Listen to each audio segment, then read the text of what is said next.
before we get into today's video, just kind of wanted to start off with some positive vibes because we got a lot of good injury news and a lot of good news around the New Orleans Saints in general. But, you know, what's better than seeing a good boy like my dog, dude? He's a Who Dat pup. His fur is literally Saints colors. And, I mean, he just looks so damn cute with that Who Dat, that Saints bandana. So, guys, I just got to ask you one quick question. I got a cute old Who Dat pup. I love my dog more than I love anything. Picked him up, or adopted him, I should say. Rescued him from the Dallas SPCA. He's my best friend. I absolutely love this guy. So let me know, what is your pet's name? You have a special friend, you have a little special fur buddy, a good boy or a puppy or whatever, a cat, dog, hamster, I don't care. I want to know what your pet's name is, and you might have seen this down here. I got a little food deal for you if you have a dog.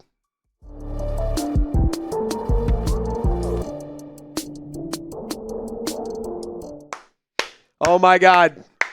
We finally got some good news, and it's the news we've all been waiting for. It's that there's positive injury updates for the Black and Gold, a team that has been massively decimated by injuries up to this point in the season. Right now, 42%, over 42% of the roster is either injured or on the injury report.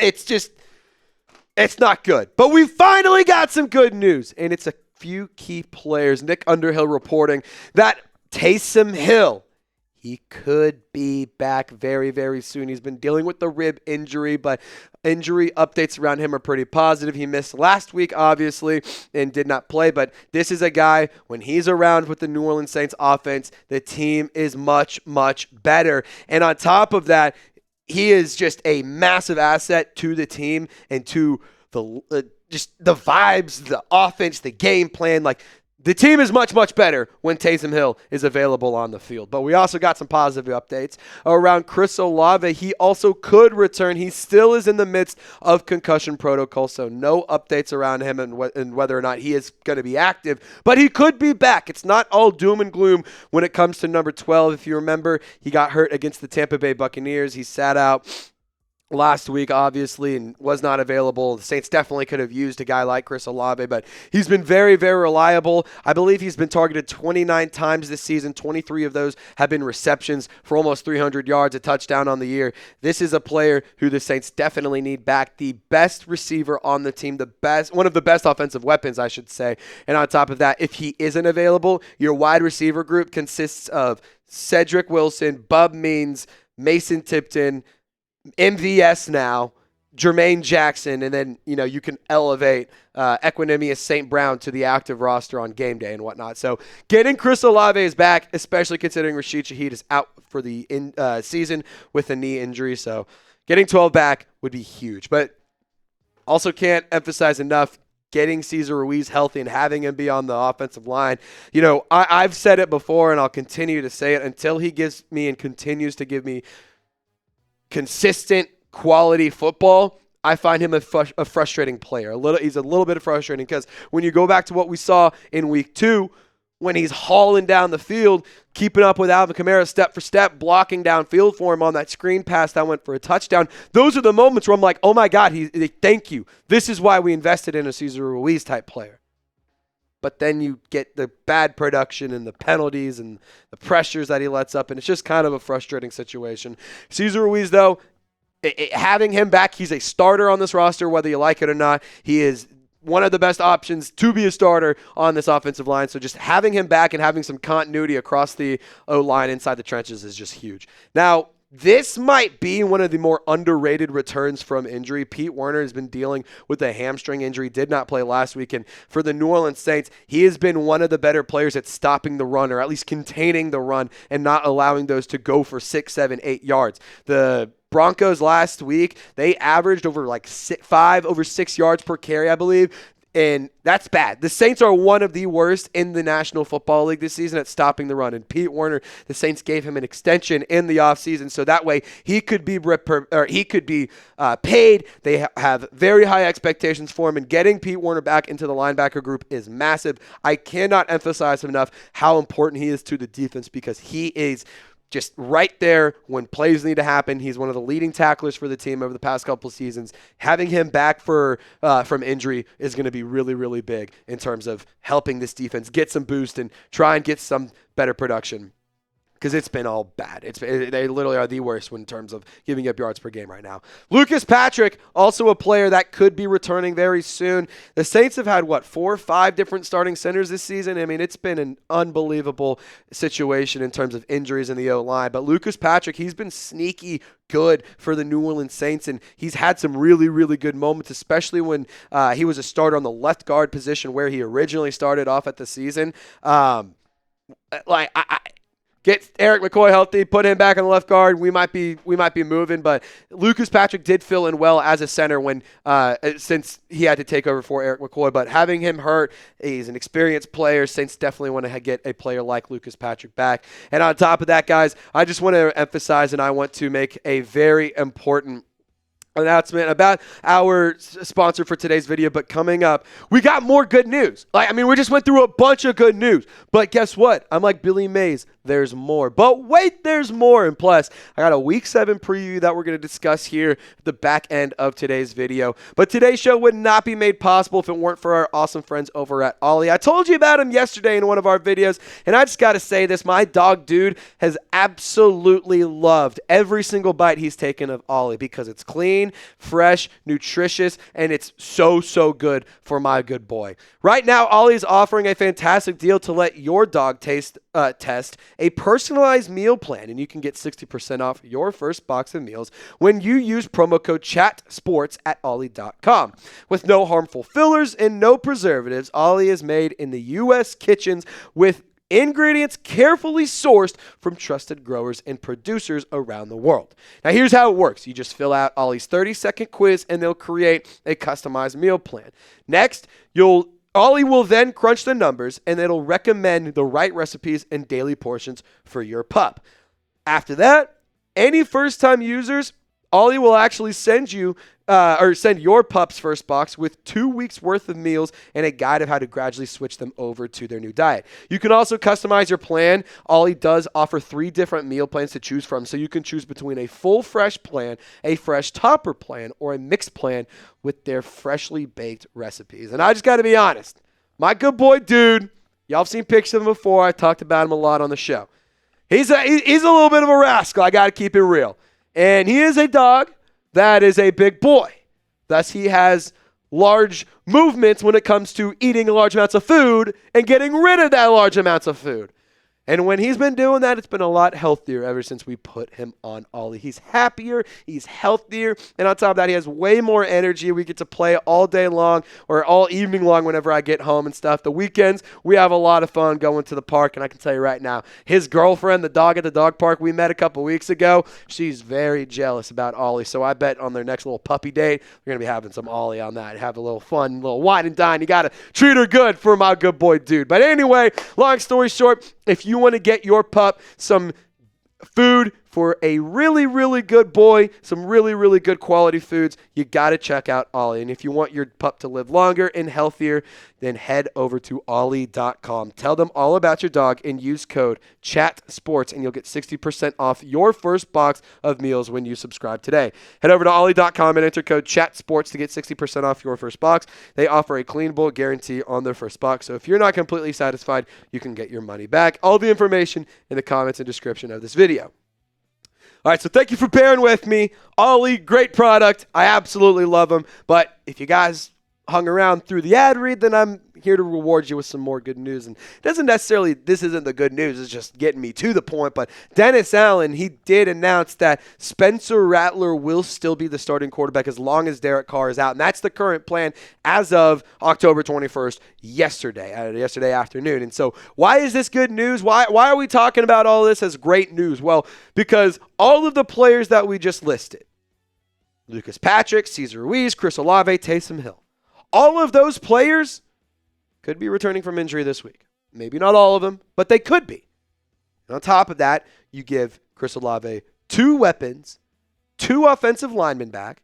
You give him a good linebacker that can allow him to spend more time recovering, resting on the sideline, getting ready for the next drive, preparing, going over the iPad, all that stuff that he needs to do. And on top of that, he's coming off of the team as a whole is coming off of a miniature bye week. They played Thursday night. Guess what? Your opponents this week played on Monday night. So they're on a short week. So you have the opportunity to really steal one here at SoFi Stadium. And I also got some more positive news. We might be getting some more reinforcements back even sooner. Or not even sooner, but pretty soon. We could see Erik McCoy return week 13, maybe even sooner. Nick Underhill reporting that he is expected to return by the Rams game, which is the week 13 matchup, maybe even sooner right now. We're heading into week 8. A few more weeks. I know it sucks, but a few more weeks of recovery.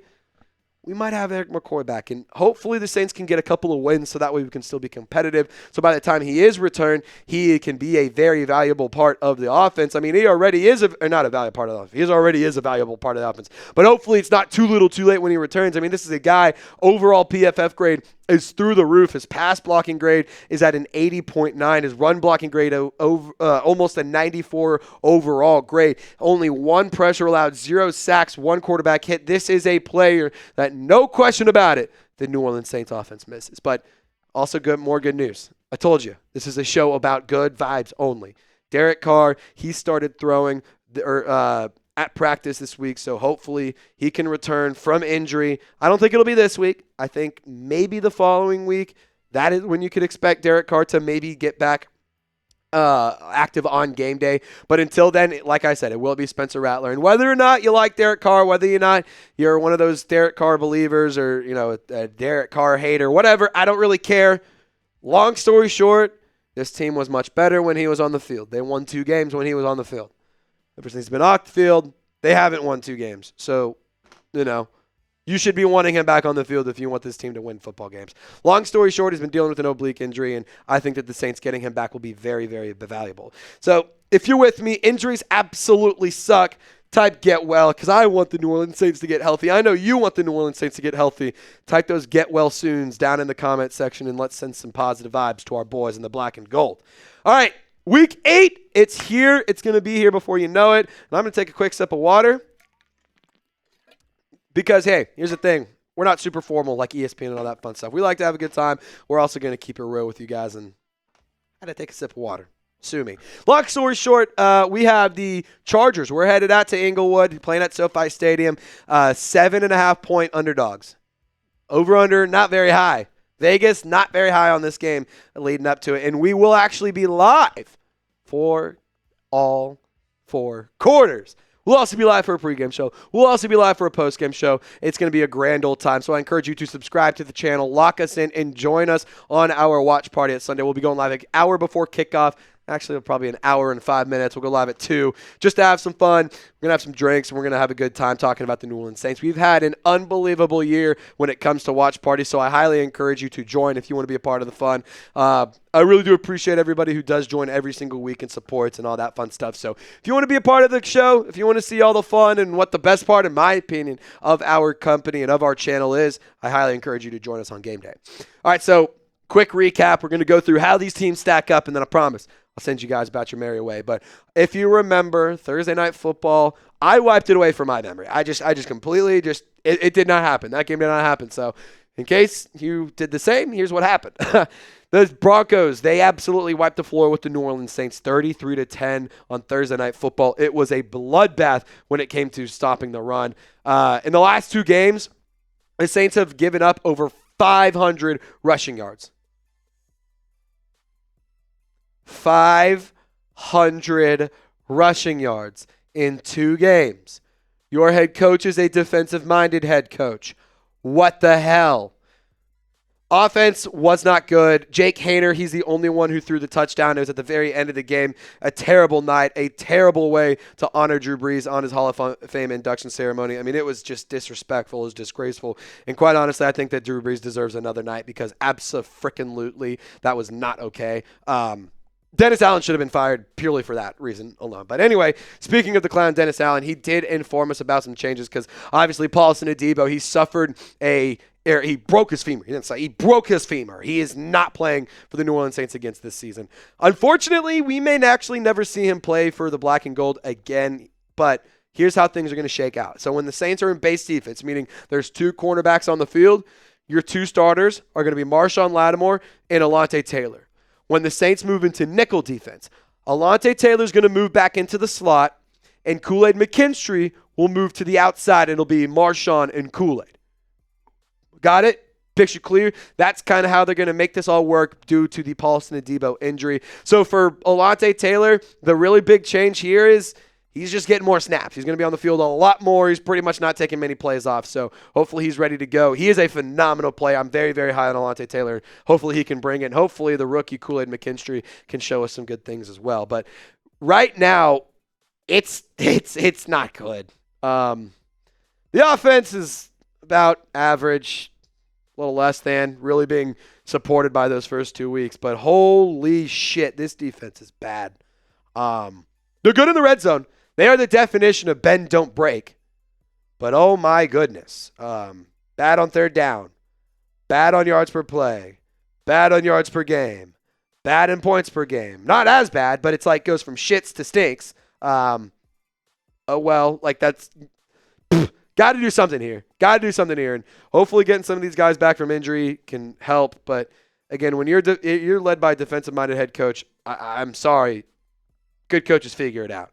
Now, the Chargers this past week, they actually lost last night on Monday Night Football to the Arizona Cardinals. Kyler Murray threw for a touchdown. He ran for a touchdown. The defense for Arizona, on the other hand, did not allow a single touchdown. The offense for Los Angeles, I almost said San Diego. I was like, don't say it. The offense for Los Angeles, they did move the ball well. Justin Herbert had a good day. However, they just were not able to score when they got down the field. And shout out to Cameron Dicker, the kicker. 2+ field goals of 50 or 2 yards. Restart. 2 field goals of 50+ yards. One of them was 59 yards. That's unbelievable. So They got special teams kind of situated right here. Saints defense has to show up, and so does the Saints offense. Unfortunately, they're going up against a very, very good defensive unit led by Khalil Mack. No clue if Joey Bosa will be good to go. He's a very injury-prone player, so maybe he'll be ready to play. We're not totally sure there, but Justin Herbert is a good quarterback.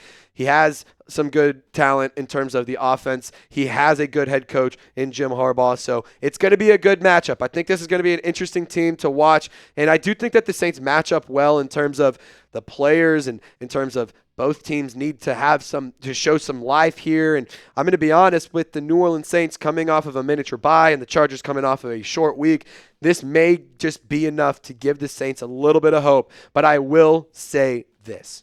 The Chargers do a lot of what the New Orleans Saints are bad at: stopping the run. The Chargers right now, they average exactly 4 yards per carry. The New Orleans Saints are giving up over 5 yards per carry right now. That's the average from all games this season. So this Chargers offense is a run-heavy unit. You should expect to see a lot of runs. And if I'm Jim Harbaugh and I'm the opposing head coach going up against the New Orleans Saints, the first thing on my game plan is run the damn ball. So you got to be ready to stop it. Hopefully getting Pete Werner back can, facilitate some of that. Hopefully we can have a healthy defense, and hopefully the Saints can turn things around, because it has spiraled out of control just very, very quickly. All right. Last question for you. Who you got? Type S for Saints, type C for Chargers. Let me know in the comment section. We'll be live tomorrow afternoon. We'll see you guys around 4:30, maybe closer to 5. Who knows? But that's why you subscribe. That's why you turn on your notifications, because we go live every single week, twice a week. I will see you Wednesday. Y'all stay golden. We'll see you next time.